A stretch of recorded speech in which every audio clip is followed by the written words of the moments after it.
Now we are in our fifth chapter, that is passage. 5. Passage. In this kind of question, a passage, a paragraph or two is given. The students need to understand and interpret what they read. They need to understand the written material accurately. This activity is also called as reading comprehension. So in the question passage, one paragraph or two paragraphs are given. The student has to read those paragraphs or that paragraph very carefully. He should understand what is given in that paragraph, and then he should write two questions which are given at the end of the paragraph.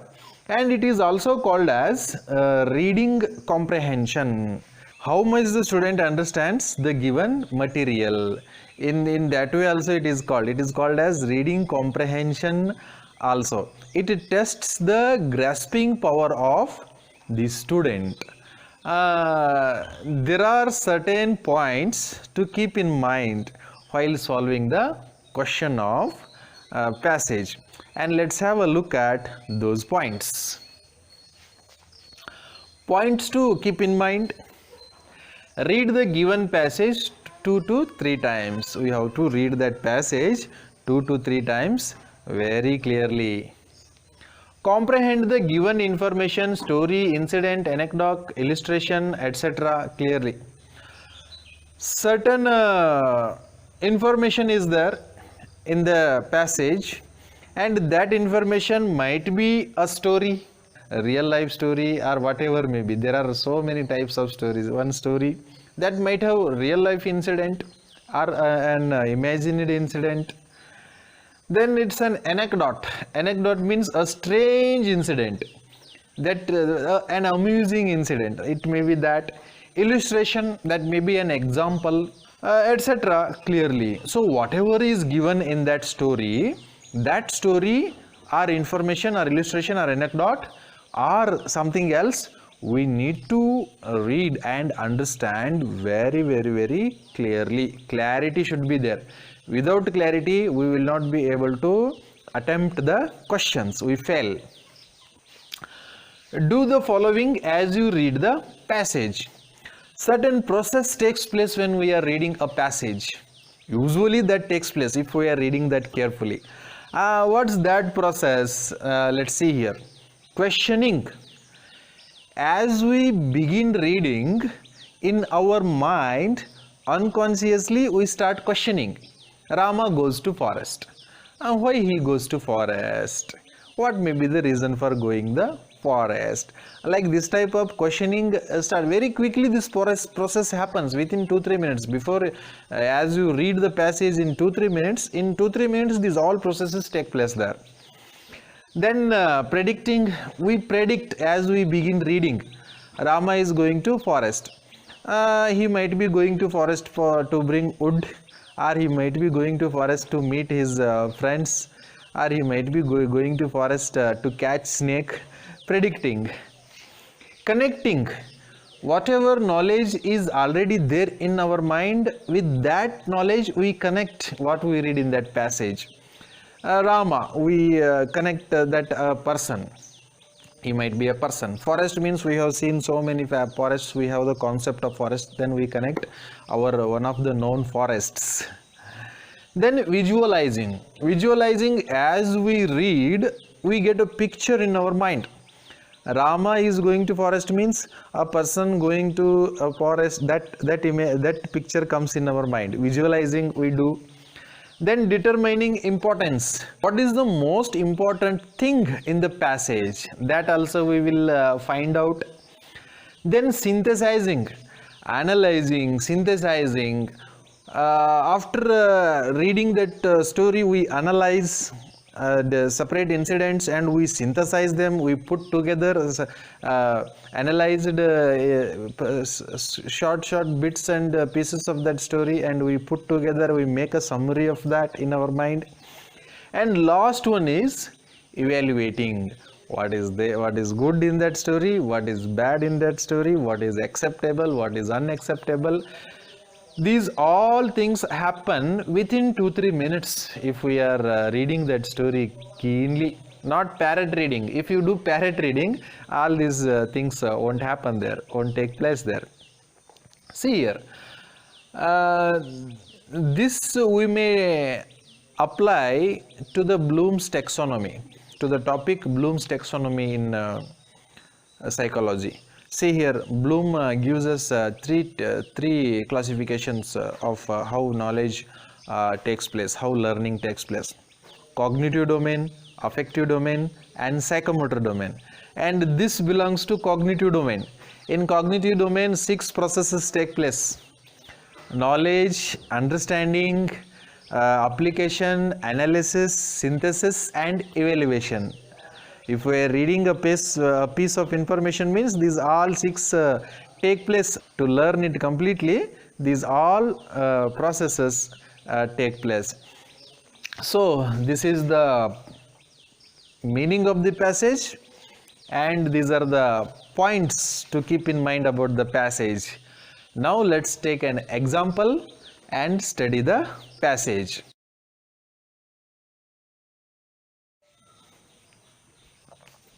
So this is the example 1 for our passage, for the study of our passage, and here is the question. Read the following passage and answer the questions that follow. The question asks us to read this passage completely, and after reading this passage, there are 2 questions. We have to solve those questions or write answers to those questions. And here I will read and explain you to this about this passage, but in your exam hall there will be no one to read and explain you about the passage. There you have to do the task yourself. You have to do it yourself. Here I will help you out to solve this passage. This is a small anecdote. It happened between young man and Socrates, the great philosopher. It is beautiful. It teaches us a lesson also. A young man asked Socrates the secret of success. Once what happened, a young man went up to Socrates and asked him, what is the secret of success? Who doesn't want success? Socrates told the young man to meet him near the river. The next morning, they met. Socrates was a great philosopher. He wants to teach the lesson to the young man in real life situation. By orally, if he tells something orally, that doesn't go into head. Real life experiences should be there. That is why he asked the young man to come to the bank of the river the next morning. They met. There they met on the bank of the river. Socrates told the young man to walk with him toward the river. Then asked the young man, come, let's go into the river. When the water came up to their necks, Socrates took the young man by surprise and dunked him under the water. They went inside the river and they were walking. The water came up to their necks. At that time, what did Socrates do, you know? He dunked him into the water. He submerged him into the water. The boy struggled to get out, but Socrates was strong and held him down. The boy was struggling to come out from the water, but Socrates was very strong and he held him under the water only. When the boy started turning blue, Socrates raised the boy's head out of water. The boy was struggling very much to come out from the water, and he began turning blue, his body becoming blue. And then Socrates raised him above the water. The first thing the young man did was to gasp and take a deep breath of air. What a person does when he is under the water for a long time, he gasps for breath So the young man did the same thing. As soon as he came out of the water, he began to gasp and took air as much as he wanted. Socrates asked, "What did you want the most when you were under the water?" He put a right question to that young man. "What did you want when you were under the water?" he asked. The boy replied, "Air." What was the most important thing when he was under the water? The breath, the air. That reply he gave. "I wanted air, Socrates," he said. Then Socrates said, "That is the secret to success. When you want success as intensely as you wanted air underwater, then you will have it. There is no other secret." Then Socrates explained the young man the secret of success. When you were underwater, you only wanted air. You intensely wanted air.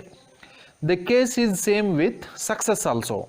If you want success, you should want it very intensely. You should have a burning desire. You want that anyway. Then only you will be able to get that. That is what the secret. Socrates said to a young man, there is no other secret at all. There is nothing. If you want it intensively. Then you will definitely get that. Otherwise, you won't get it.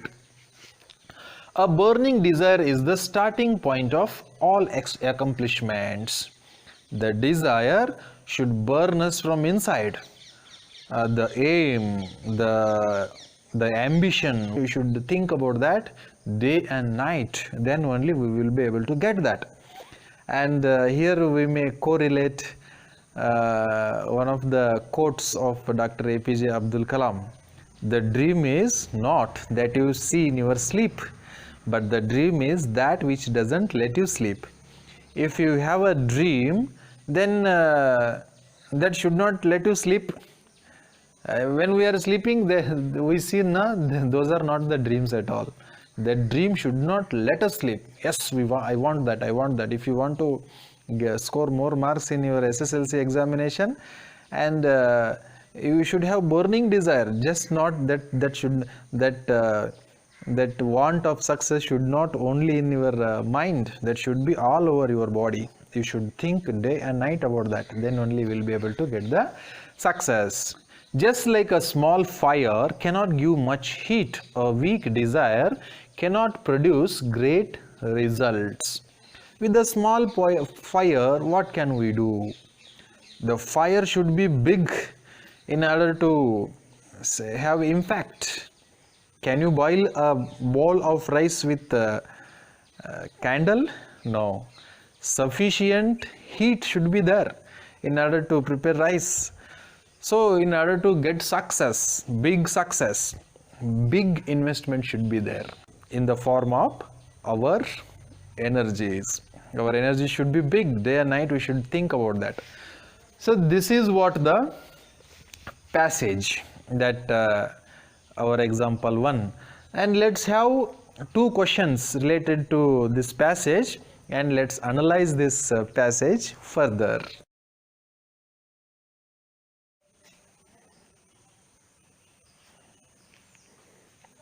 Now we have 2 questions here, and these questions are about this passage. We have read this passage and we have understood this passage, and now let's solve the questions. And this passage, questions, everything is in the question paper itself. Now because of the lack of this space, I am cleaning part of the board and trying to explain. So you better write it down in your notebook. Then only we will be able to understand very clearly. Reading and understanding the passage is very important, but at the same time, reading and understanding the questions also important. Let's read the questions and understand. What did the Socrates do when the water was up to their necks? How did the boy react as soon as he was out of the water? The question is here, it's asking us, they went into the water. As they went into the water, what did Socrates do? Then the next part of the question is, as soon as the boy came out of the water, what is the first thing he did? This is what the question. And the second question is, how did Socrates relate the secret of success with the boy's struggle under water? When the boy was out of the water, then Socrates correlates between the secret of success and boy's struggle under the water. And how did Socrates do that? That's for that we need to give answer. So you might be getting an idea of these answers, because we have already read and understood the passage, and I have also explained a little bit about this passage. Remember, in your exam hall there will be no one to help you out to solve this passage. You are the one who has to entirely do on it yourself. Now let's try to solve the questions. For the first question, first part of the question, what did Socrates do when the water was up to their necks? For that question we will find answer here. When the water came up to their necks, Socrates took the young man by surprise and dunked him under the water. This is the answer for the first part of the question. Now second part of the question, how did the boy react as soon as he was out of the water? For that question we have answer here. The first thing the young man did was to gasp and take a deep breath of air. This is also answer for the first question. Here there is a part of answer, here remaining part of answer of the first question, answer for the first question. Now let's look at second question. How did Socrates relate the secret of success with the boy's struggle under water? For that question, here there is answer. Socrates asked, what did you want the most when you were underwater? The boy replied, air. Socrates said, that is the secret to success. When you want success as intensely as you wanted air underwater, then you will have it. There is no other secret. This is how he correlates. This is how Socrates explains to the boy the secret of success. ಈ ರೀತಿ ನಾವೇನು ಮಾಡ್ತೀವಿ, ಉತ್ತರವನ್ನು mark ಮಾಡ್ಕೊತೀವಿ, ಅಂದರೆ ಮನಸ್ಸಿನಲ್ಲಿ ಇಟ್ಕೊತೀವಿ. ನಿಮಗೆ ಎಕ್ಸಾಮ್ನಲ್ಲಿ question ಪೇಪರ್ದಾಗ ಈ ರೀತಿ ಮಾರ್ಕ್ ಮಾಡೋದಕ್ಕೆ ಅವಕಾಶ ಇರೋದಿಲ್ಲ, ಹುಷಾರಾಗಿರ್ರಿ. And these two parts are the answer for the first question, and this part of the passage is the answer for the second question. Now let's write the answer for these questions systematically. You may use the words that have been given in the passage, or you may use your own words to solve the questions of this passage. We may use both these words as well as our own words. What we need to do is to give clear-cut answer for these two questions. So then only we will be able to get 4 marks. Now let's write the answers here only. I will clean this part of the board and I will write the answers. I hope you might have taken down this.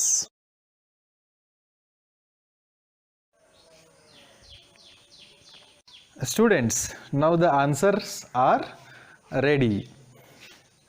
We may write the answer as we find the answers in the passage itself. We have already marked the answers in the passage. That answer as it is we may write, just adding one small phrase or sentence to that, so that it should look like answer.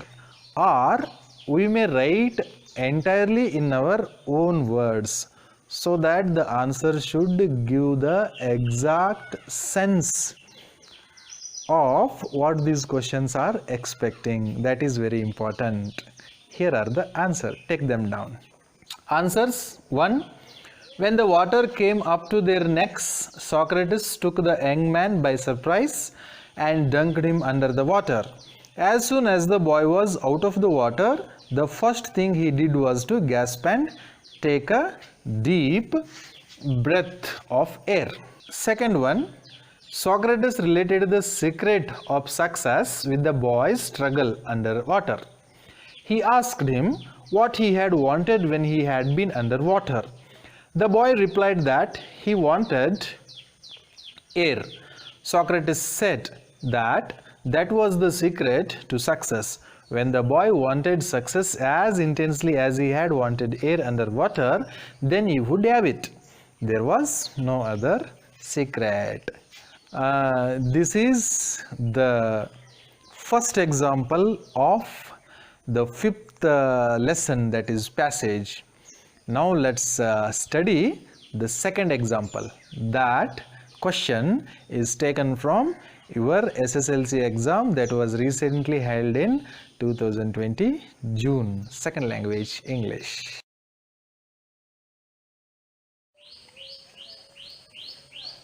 Example 2, taken from the question paper of the SSLC board exam, second language English, June 2020.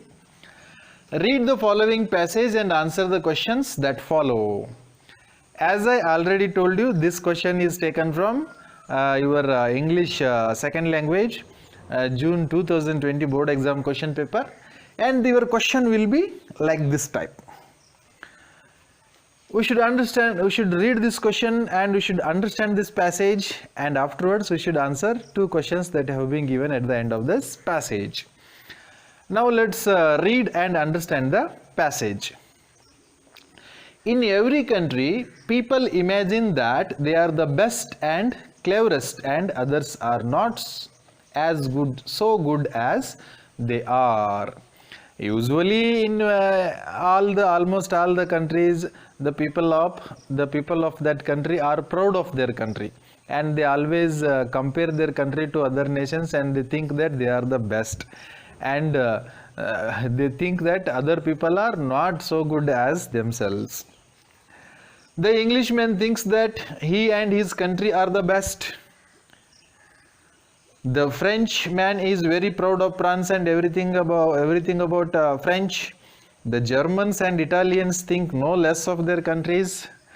Here the writer has given the example of some of the countrymen, how they think about their nation. He takes the example of Englishmen and French, and these people, they think about their country and they feel that they are the best, and at the same time they feel other countries are not as good as themselves. And the case is same with Germans and Italians. They also think about their own country and they feel that they are the best. And many Indians imagine that India is in many ways the greatest country. The people of India are not lagging behind in this race. They are also thinking that their country is in many ways the best one. This is wrong. Like this type, having a high opinion about our own country and about our own people is wrong. Everybody wants to think well of himself and his country.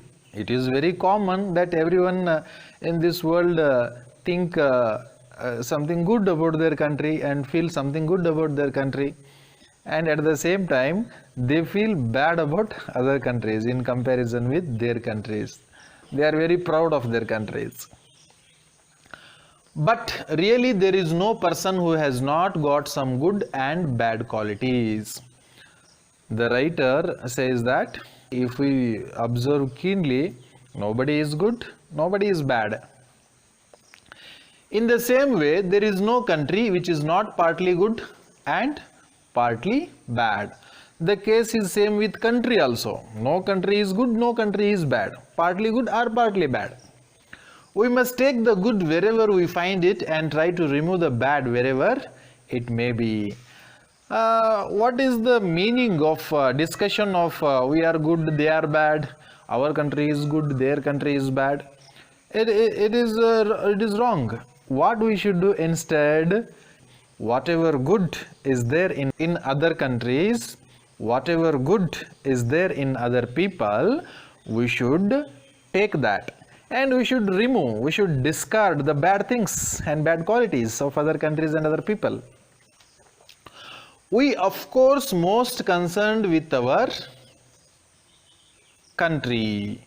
We the Indians have more and more opinion about our own country. India, unhappily, it is in a bad way today. But the truth of the matter is, In India, the situation is not good. The condition of the people is not good. What are the things which are of concern? Let's have a look at it. Most of our people are poor and unhappy. Our people are living in poverty and they don't have any happiness. They have no joy in their lives. They are lacking joy and enjoyments in their lives. This is not the end of passage. Still something more is there.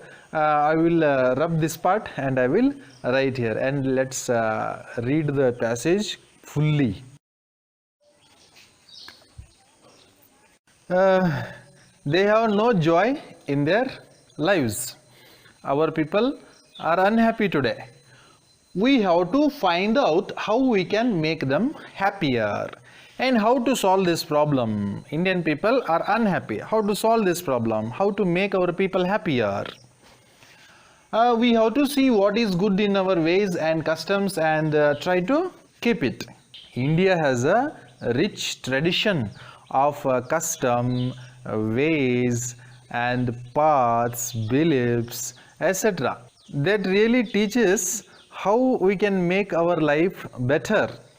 And whatever tradition and customs India has, and whatever good is there in those traditions and customs, we should keep that.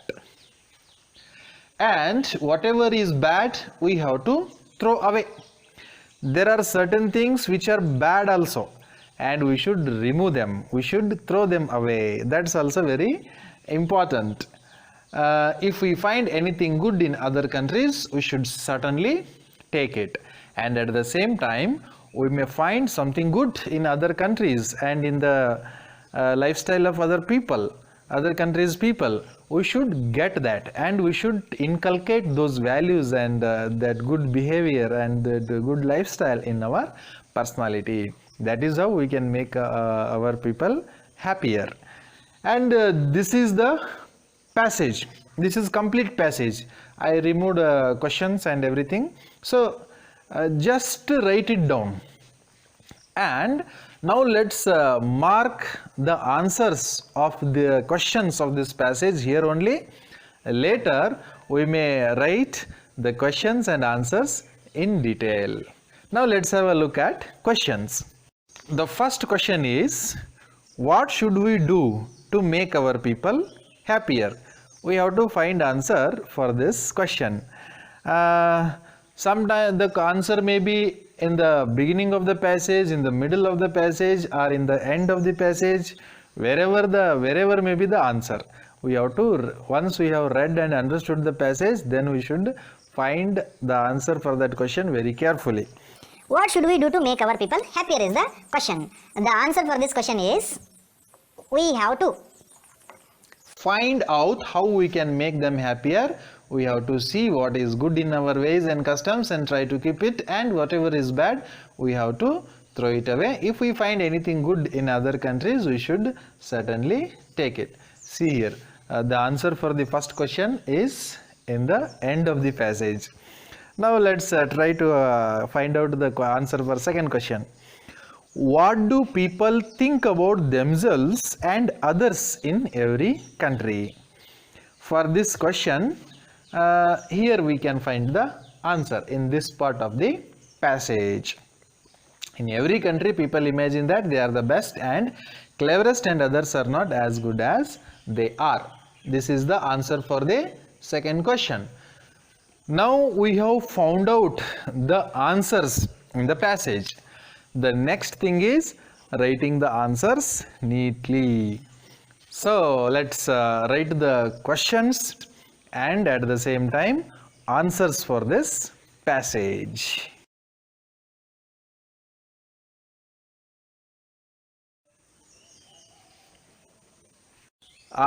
Questions we have only read in that passage and we have only marked the answer. Here questions are also written and completed answers are also written. Let's have a look at them. You just I hope you have all written that passage, and also you have marked the answers in that passage, and write down this one also, and study that passage and answers. You will get an idea of how to solve passage writing questions. Questions. What should we do to make our people happier? This is the question. We have already marked that. And this is how we may write this answer. We have to see what is good in our ways and customs and try to keep it, and whatever is bad, we have to throw away. If we find anything good in other countries, we should certainly take it. Then next question, what do people think about themselves and others in every country? For this question, the answer is, in every country, people imagine that they are the best and the cleverest, and others are not so good as they are. Everybody wants to think well of himself and his country. So just compare that answers which are marked in the passage and the actual answers which have been written here. We need to add a sentence or a phrase in order to make our answer rich. So far we studied the examples of two passages. Now let's have an example of another passage in the form of multimedia.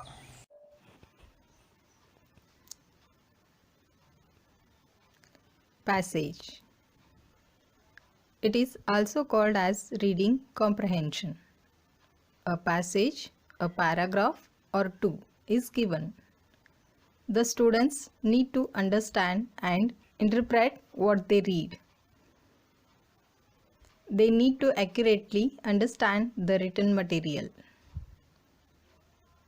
Points to remember. First, read the given passage 2 to 3 times carefully. Second, comprehend the given information or story or incident or anecdote or illustration clearly.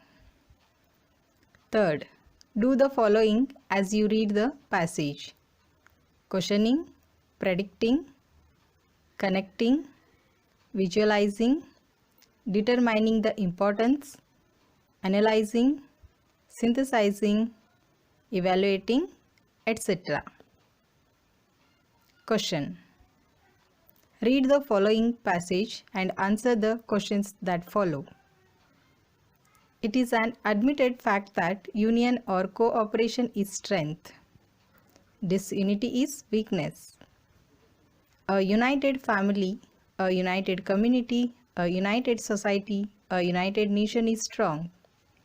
But those who are disunited or split up into fractions or groups are all weak. Take the case of a football or hockey team. If the members of the team play together and cooperate with one another, they will form a strong team.